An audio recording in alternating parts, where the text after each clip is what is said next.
How you doing, folks? Sitting back, having a cigarette, not my best rolled one, but I'm using this as the ashtray. But this is also the package it came in.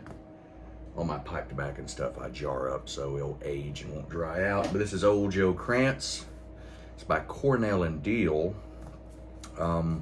This is a Q-Cup burley mixed with some, I believe, Red Virginia and Perique.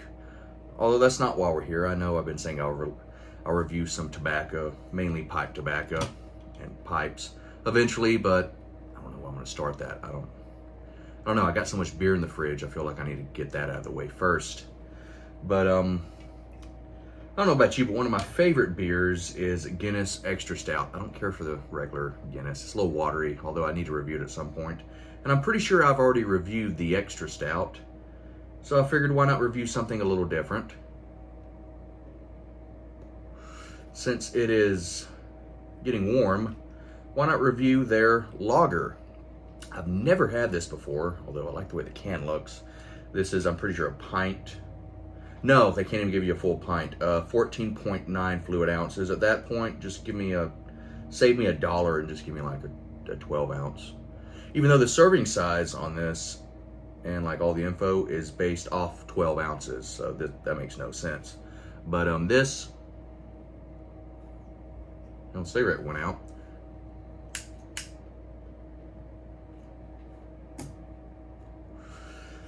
This is, at least according to Beer Advocate, it says it's a pale or European pale lager. But here you get a little bit of writing here. Harp is a premium lager imported from Ireland, brewed in the classic Pilsner style as created by a Guinness German brewmaster in 1960. This crisp lager has a fruity nose and a clean finish with hints of malt and citrus hops. And it is 4.5% alcohol by volume. So I don't know if I'm going to call this a Pilsner or if I'm going to call it just a pale lager.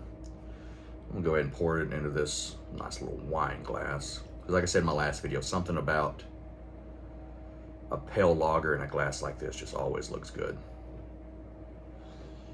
Didn't pour it too aggressive, but nice head. That's almost 2 fingers.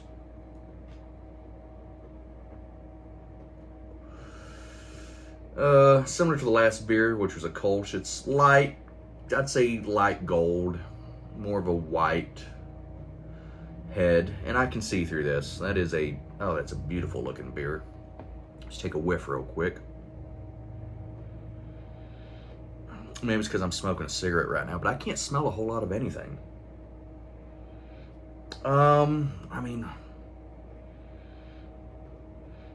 I smell beer, but that's about it. It's just like, almost like if you're talking to someone who's pouring a beer, that's kind of what this smells like. Like you just smell, there's beer, you're beer adjacent, you're somewhere around a beer is what it smells like. Man, this cigarette don't want to stay lit. Anyway, we'll put that to the side.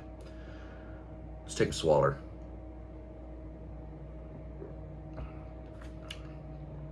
Oh, wow, that's good. It's simple. There's not much going on. It's very light. It's very crisp. Let's try again.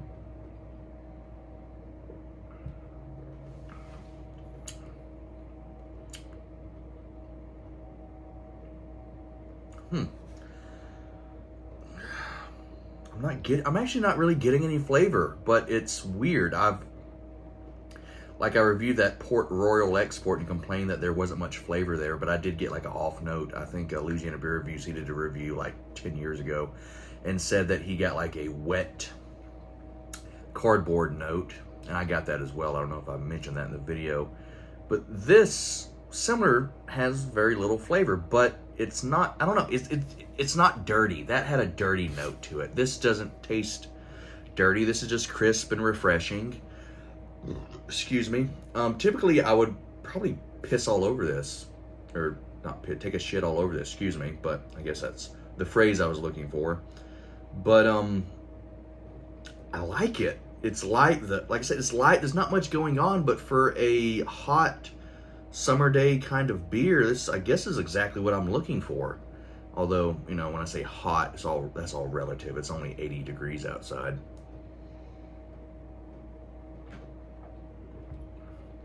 Nice lacing. I don't really know what to say.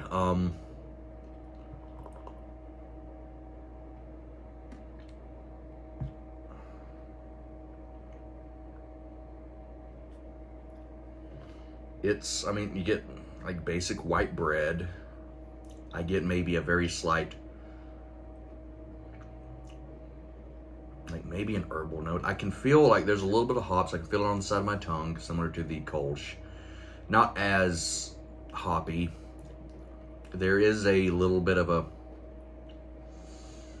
maybe a piney note, but it's very, very subtle. Let's see what the folks on the Beer Advocate says. I guess it's 75 out of 100.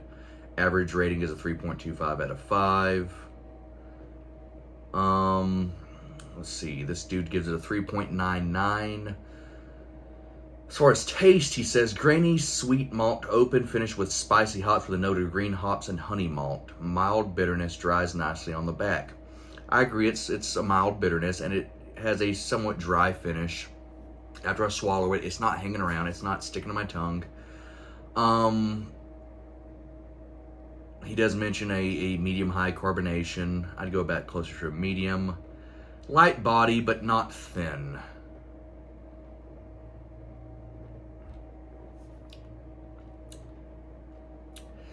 It's light. I would say it's kind of thin, but not. I mean, it still has some kind of like a texture, at least. Spicy hops,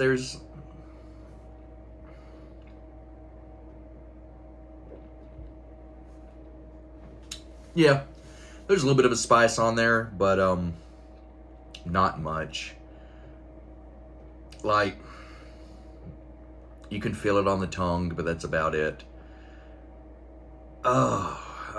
Sweetness, I mean, there is a little bit of a grainy sweetness. Let's see if it's got an ingredients list here. I don't assume it does. It does not. But, yeah, so I'm gonna assume there's no corn or no adjunct in this. It's really clean. That's one thing I like about most European lagers. They have a they're a cleanliness, almost talking to it like it's a person. Like, God, they're very clean. But no, the finishes on these beers are very clean.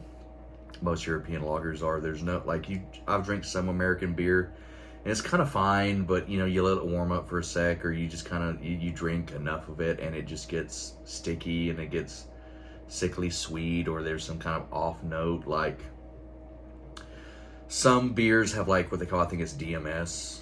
I believe that's the correct thing there, but and it has like almost like a stewed vegetable kind of off note. Some might say sweaty gym sock. Like I said in the review, that Port Royal, or like I mentioned, Louisiana Beer Review said that has like a soggy, like a cardboard kind of note. You don't get that with most European lagers, and I guess that's the thing about a beer that has little flavor but has an off note compared to a beer with little flavor but that's very clean. This, even though there's not much going on, I'm satisfied. I'm happy. It's refreshing. It's nice. I want another. I don't know. It makes you feel nice, and this is how this beer is. I'm sorry I don't have a lot to say about it. There's not a lot going on, but it's, for what it is, it's very enjoyable.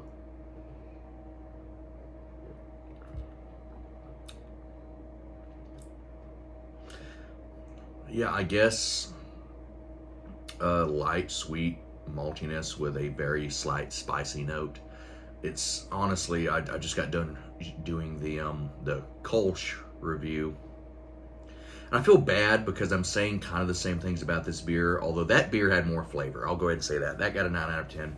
This is not going to get a 9 out of 10, but this I'm going to go ahead and say maybe I'm getting influenced by the Beer Advocate rating of a 75 out of 100. But I think that's quite accurate.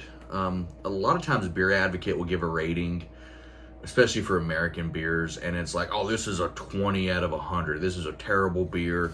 You know, you'll be just as happy drinking like literal puke. It's so bad. And a lot of times I'm like, that's not accurate at all. But Rate Beer, I think or Beer Advocate here, I think kind of hit it on the head. A 7.5 out of 10, I think is a perfect rating. This beer doesn't do anything exceptional. I've kind of explained that now, but it's a session lager. Like I said, it says here a European pale lager, although it doesn't say it is a Pilsner, but it's brewed in the classic Pilsner style. You could argue they're saying it's a Pilsner. I'm going to say that that's more marketing fluff to have some dude, they're going to read that and go, oh, that's a Pilsner, but let's see what Guinness does for Pilsners. I think European pale lager is a way better descriptor. But yeah, if you're gonna drink this while eating something and you don't want the beer to kind of cover up the food, it's a good choice. If you're outside working and you want something a little bit nicer than Bud Miller Coors, it's a good choice. Are you sweaty? Are you thirsty? If so, it's a good choice. It does what it does, and it does it well, as long as you don't ask it to do any more. And I think that's one of my issues with craft beer, like snobs. They'll go on some of these websites and review beers, and they'll go, oh, it doesn't have much flavor, it's kind of thin, it's whatever, I don't like it. But I guarantee you, if you saw these people in person, you ask them what kind of beer they like. Oh, I like a double imperial IPA. Okay. That might explain why you don't like this beer. Not because this beer is bad, but because it doesn't do what you want it to do. It's like, if you're not going to bring a 22 and hunt an elephant with it. Not saying a 22 is a bad round. Shoot the hell out of some squirrels with it. Does that perfectly fine. Just like, hell, even a 17 will do that good. But you try to take that out. You try to take that and use it for something that it's not made for. Oh, it's going to be terrible. Just like, heck, I got an office computer right here. I threw a graphics card in it. I've messed around with it a little bit. So it's a little bit, has more power than a regular office computer, but it can't run the, brand new game. That's what my PlayStation 5 in the living room's for. So someone might look at this and go, that's an awful computer. That's a piece of shit. Well, for what I bought it for, emulation to play older games and just have a computer, period. It does everything perfectly fine. I can play NASCAR race in 2003 on here. I got a wheel. I do all that. It's fun. It's great. Is it going to play the newest, trying to think what Cyberpunk. I know that's not the newest, but no, it's not going to do that, but it's going to play Half-Life 2 perfectly. I can get Half-Life 2, triple digits, no problem, and it run forever. So, when it comes to rating a beer, you need to be mindful of that. And for what this is, I think a 7.5 out of 10 is perfectly reasonable.